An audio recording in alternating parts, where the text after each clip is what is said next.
Good morning students. आज का topic है समीकरण लिखना व सामान्य विधि से संतुलित करना। तो शुरू करते हैं बच्चों। प्रयोग है जिंक धातु की क्रिया तनु सल्फ्यूरिक अम्ल से कराते हैं। तो बच्चों ये प्रैक्टिकल है। किसी प्रैक्टिकल का रिजल्ट उसे करने के बाद ही प्राप्त होता है।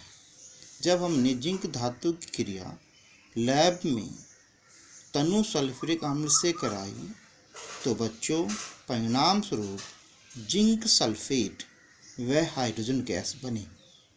जिंक सल्फेट टेस्ट ट्यूब में बना और हाइड्रोजन गैस टेस्ट ट्यूब से बाहर की ओर निकली। ये परिणाम है।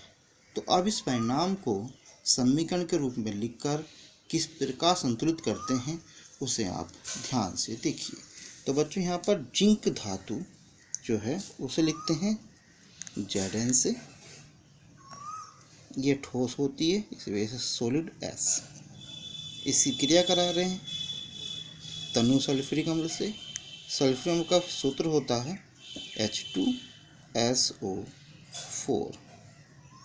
तनु दिखाने के लिए यहाँ पर लिखते हैं डाइल्यूट या हिंदी में तनु। डाइल्यूट की शॉर्ट फॉर्म में डिल। जब क्रिया कराते हैं तो परिणाम में क्या मिला? तो बच्चों में परिणाम मिला है जिंक सल्फेट। तो देखो जिंक सल्फेट का फॉर्मूला क्या होता है ZnSO4। ये बच्चों याद किए जाते हैं फॉर्मूले। इसका नाम है जिंक सल्फेट और साथ में क्या बना हाइड्रोजन गैस H2 गैस के लिए एरो ऊपर की ओर। अब बच्चों इसे बैलेंस अगर देखें तो यहाँ पर समीकरण ये बैलेंस इस तरीके से है। एक Zn है, इधर भी एक Zn है। यहाँ पर H के 2 हैं, इधर भी H के 2 हैं। S का 1 है, इधर भी S का 1 है। O के 4 हैं, इधर भी O के 4 हैं। अर्थात ये बैलेंस समीकरण है। इस प्रकार से बच्चों अगर हम जिंक धातु की क्रिया तनु हाइड्रोक्लोरिक अम्ल HCl, हाइड्रोजन फॉर्मूला क्या है HCl तनु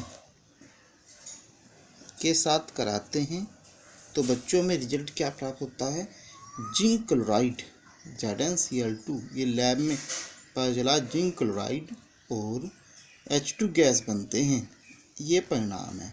परिणाम तो बच्चों याद ही करना पड़ेगा क्योंकि प्रैक्टिकल है, सच्चाई है। अब इसे बैलेंस कैसे करते हैं वो देखिए।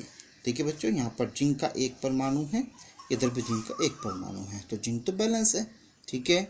लेकिन इधर यहाँ पर देखिए, यहाँ पर H का 1 है, इधर H के 2 है। इधर Cl का 1 है, इधर Cl के 2 हैं। तो यहाँ पर हम 2 लगा देंगे। अब 2 H के हो गए, 2 इधर भी H के हो गए। इधर Cl कितने हैं 2, इधर भी Cl के 2 हो गए। देखो बच्चों इस तरीके से हम बैलेंस करते हैं। तो बच्चों किसी भी समीकरण को याद रखने के लिए उसके अभिकारक पदार्थ कौन कौन से हैं, उसका प्रोडक्ट क्या क्या बना है वो याद होना चाहिए। लिखने के बाद उन्हें बैलेंस कर लेते हैं, ठीक है बच्चों। इसी प्रकार से अन्य समीकरणों की अध्ययन करो, ठीक है, और परिणाम को याद करो। सूत्र भी याद होने चाहिए, ठीक है बच्चों। धन्यवाद।